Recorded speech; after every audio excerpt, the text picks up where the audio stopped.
Hmm?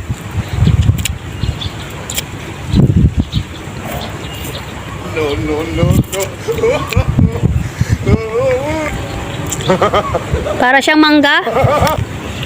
Oh, mangga. Yan, pinapanghalo sa sinigang daw po to. Ito, malaki na oh.